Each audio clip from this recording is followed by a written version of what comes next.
احمد عاقب پر محنت کی اور یہ دستار آخر تک کاشف بھائی تک پہنچے گی تو بھائی کی پگڑی سلامت رہے گی۔ میں حافظ قرآن بنا رب کے کرم سے، استاد تیری محنت و شفقت کا ثمر ہے، کیا تجھ کو میری عظمت و رفعت کی خبر ہے، کیا تجھ کو میری عظمت و رفعت کی خبر ہے، کیا تجھ کو خبر ہے یہ سفر کیسا سفر ہے، کیا تجھ کو میری عظمت و رفعت کی خبر ہے، کیا تجھ کو خبر ہے یہ سفر کیسا سفر ہے۔ میں حافظ قرآن بنا رب کے کرم سے،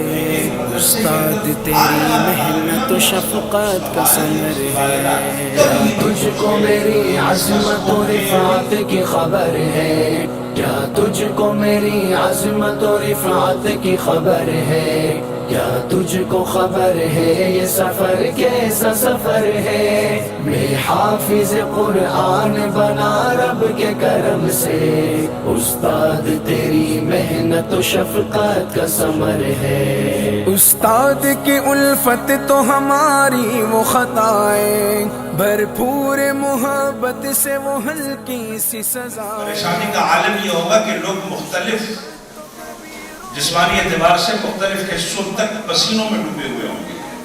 وہاں پہ حافظ قرآن کے والدین کو ایک چمکدار تاج پہنایا جائے گا جس کی روشنی اور چمک جو ہے وہ چاند کی روشنی اور چمک سے زیادہ کا اثر ہے، استاد تیری محنت و شفقت کا ثمر ہے، کیا تجھ کو میری عظمت و رفعت کی خبر ہے، کیا تجھ کو میری عظمت و رفعت کی خبر ہے، کیا تجھ کو خبر ہے یہ سفر کیسا سفر ہے۔ اللہ تبارک و تعالیٰ اس حافظ قرآن کو اجازت دیں گے کہ تیرے سینے میں میرا کلام ہے، تو کھڑا ہو جا اور اپنے خاندان کے ایسے 10 افراد جن پر اپنے گناہوں کی وجہ سے جہنم واجب ہو چکی ہے، ان کے حق میں تو سفارش کر، اور تیرے سینے میں میرا کلام ہے، میری کتاب ہے، تیری سفارش رد نہیں ہے، تو سفارش کر، تیری سفارش کی وجہ سے میں ان کو جہنم سے نکال کے جنت میں بھیجوں۔ اللہ سے پھر رو کے فریاد کیا ہے، کچھ مرتبہ حاصل مجھے دنیا میں اگر ہے، استاد تیری محنت و شفقت کا ثمر ہے، کیا تجھ کو میری عظمت و رفعت کی خبر ہے، کیا تجھ کو میری عظمت و رفعت کی خبر ہے، کیا تجھ کو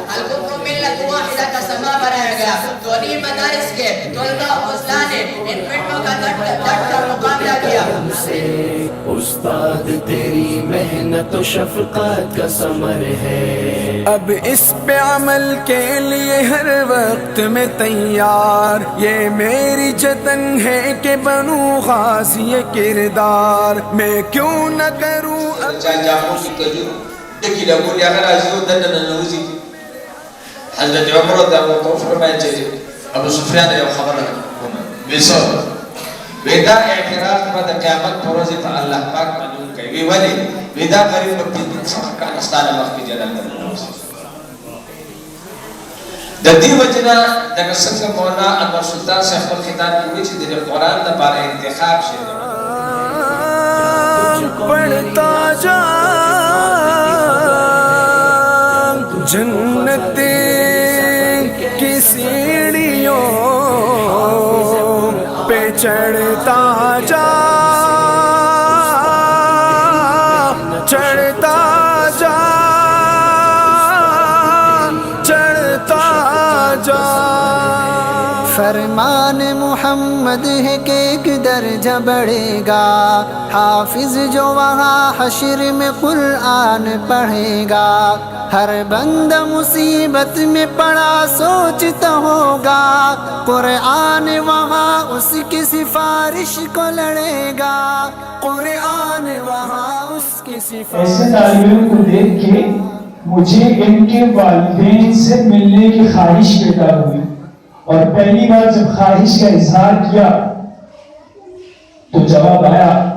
کہ کہ ہمارے والد 2017 میں اس دنیا سے رخصت ہوئے.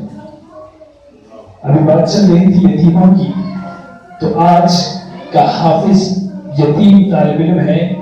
اور کیا ہی منظر ہوتا کہ والد بھی اس طرح بیٹھے ہوتے جہاں آج ان کے بھائی کاشف بیٹھے ہوئے ہیں اور ان کی دستار بندی ہوتی. اللہ ان کی مغفرت فرمائے. اللہ جسے دولت قرآن سے نوازے، انسان کی اصلاح کا ایک ذریعہ بنا دے.